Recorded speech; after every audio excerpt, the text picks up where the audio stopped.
তার মানে মুসলমানদের উপরে অত্যাচার হচ্ছে, মুসলমানদের উপরে নির্যাতন হচ্ছে, আর তাম পৃথিবীর মুসলমানেরা বসে বসে দেখছে আর বলছে যে আমরা একটু দোয়া করি। মানে জিহাদের তামান্না আমাদের অন্তরের ভিতরের দিকে কি হয়ে গেছে। এখন কি হচ্ছে, ফিলিস্তিনের মাটিতে মুসলিমরা ইসরায়েলিদেরকে তাদের তাম পৃথিবী থেকে বয়কট করে দিল, কোনো যাওয়ার জায়গা নেই। ফিলিস্তিনের মুসলমানেরা তাদেরকে দয়া করে সহানুভূতি দেখিয়ে একটু জায়গা করে দিল।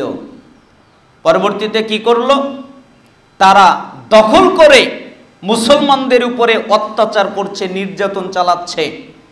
এখন মুসলমান যদি কিছু করে তাহলে তাম পৃথিবীর সমস্ত মিডিয়া অধিকাংশই তারা বলে এরা হলো সন্ত্রাসী। তার মানে আমার বাড়িতে আমি একজনকে দাওয়াত দিলাম, সে আমার বাড়িতে এসে আমার বাড়ি দখল করে নিল। এখন যদি আমি বলি আমার বাড়ি থেকে বের হ, তাহলে আমি নাকি সন্ত্রাসী। মানে আমার বাড়ি থেকে আমি যদি বের করতে বলি তাহলে আমি হয়ে যাই সন্ত্রাসী।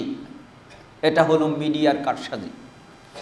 তার মানে মুসলমানদের উপরে অত্যাচার হচ্ছে, মুসলমানদের উপরে নির্যাতন হচ্ছে, আর তাম পৃথিবীর মুসলমানেরা বসে বসে দেখছে আর বলছে যে আমরা একটু দোয়া করি।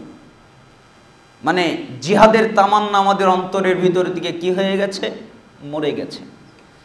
এই জন্য মিশকাত 5369 নম্বর হাদিস, সাওবান রাদিয়াল্লাহু আনহু তিনি বলেন, রাসূল সাল্লাল্লাহু আলাইহি ওয়াসাল্লাম বলেছেন, অদূর ভবিষ্যতে তোমাদের বিরুদ্ধে অন্যান্য মুসলিম জাতিরা ঐক্যবদ্ধ হবে, একত্রিত হবে, ওই রকম ভাবে যেরকম দস্তরখানায় খাবার খাওয়ার জন্য মানুষ একত্রিত হয়।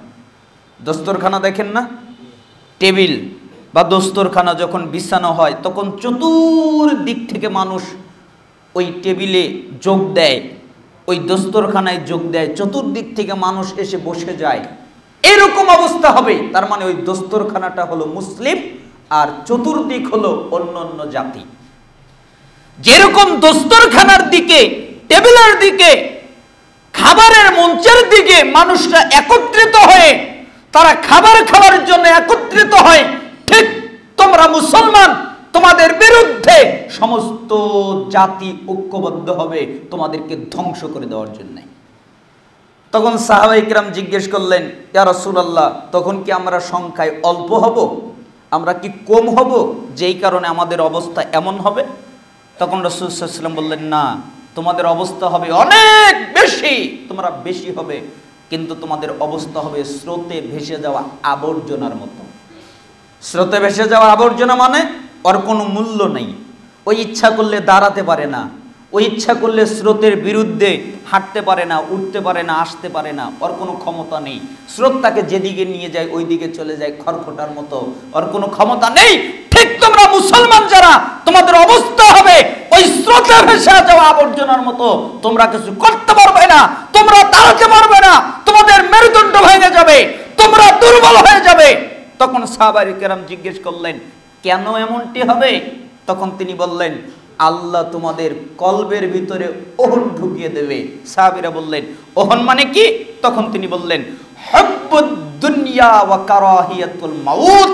ওহন হলো দুনিয়ার প্রতি ভালোবাসা এবং মৃত্যুকে অপছন্দ করা। যখন তোমরা দুনিয়াকে ভালোবাসবে, যখন তোমাদের অন্তরের ভিতরে দুনিয়াকে জায়গা করে দেবে, যখন তোমরা মৃত্যুকে অপছন্দ করবে, ঠিক তখনই অন্য জাতি তোমাদেরকে ধ্বংস করে দেওয়ার জন্য ঐক্যবদ্ধ হবে। দেখেন আপনারা, আমার অন্তরের ভিতরে দুনিয়ার মহাব্বত সবচেয়ে বেশি। আমরা আশ্চর্যজনক মানুষ। হাদিস মিলে যাচ্ছে 5383 নম্বর হাদিস, বাদিরু বিল আমালি ফিতানান কাকিতাইল লাইলিল মুসলিম ইসবিহুর রাজুলু মুমিনা ওয়া ইউমসি কাফিরা ওয়া ইউমসি মুমিনা ওয়া ইসবিহু কাফিরা ইয়াবিউ দীনাহু বিআরাদিম মিনাদ দুনিয়া। রাসূল সাল্লাল্লাহু আলাইহি ওয়াসাল্লাম বললেন, এমন একটা সময় আসবে, অন্ধকার রাতের কালো অন্ধকারে যেরকম কিছু দেখা যায় না, বৃষ্টির মতো ফিতনা নিপতিত হবে অন্ধকার রাতের মতো করে। অন্ধকার রাতে যেমন কিছু দেখা যায় না, ফিতনা যখন নিপতিত হবে তখন তোমরা কিছু দেখতে পারবে না। ফিতনা নিপতিত হবে তখন একটা লোক সকালে থাকবে ইমানদার, সন্ধ্যায় হয়ে যাবে কাফের, সন্ধ্যায় থাকবে ইমানদার, সকালে হয়ে যাবে কাফের। দুনিয়া, কেন? সে দিন দিয়ে দুনিয়াকে বিক্রি করে দেবে, দুনিয়াকে দুনিয়ার কাছে দিন বিক্রি করে দেবে, দুনিয়া দিয়ে দিনকে বিক্রি করে দেবে। দিনের মূল্য তার কাছে নেই, দুনিয়ার মূল্য তার কাছে বেশি। আপনি সমাজের দিকে লক্ষ্য করে দেখেন, অধিকাংশ মানুষ আজকে দুনিয়া নিয়ে দিনকে বিক্রি করে দিচ্ছে, দিনকে ধ্বংস করে দিচ্ছে। এজন্য আমরা মুসলমানেরা যারা যেভাবে পারি, যেভাবে আমাদের উপরে সাধ্য আছে, সাধ্য মোতাবেক আমাদের মুসলিম ভাই পৃথিবীর যেই প্রান্তে তারা নির্যাতিত হোক তাদের পাশে দাঁড়ানো আল্লাহ সুবহানাহু ওয়া তাআলা আমাদেরকে তৌফিক দান করুন। তার মানে আমাদেরকে যে কোনো মূল্যে মুসলমানদের সামনে, মুসলমানদের সাথে দাঁড়াতে হবে, মুসলমানদের সহযোগিতা করতে হবে, আমাদের ভাইদেরকে সহযোগিতা করতে হবে। আমরা যদি করতে না পারি তাহলে ওই বিপদ একদিন আমাদের ঘাড়ের উপরেও চেপে বসবে।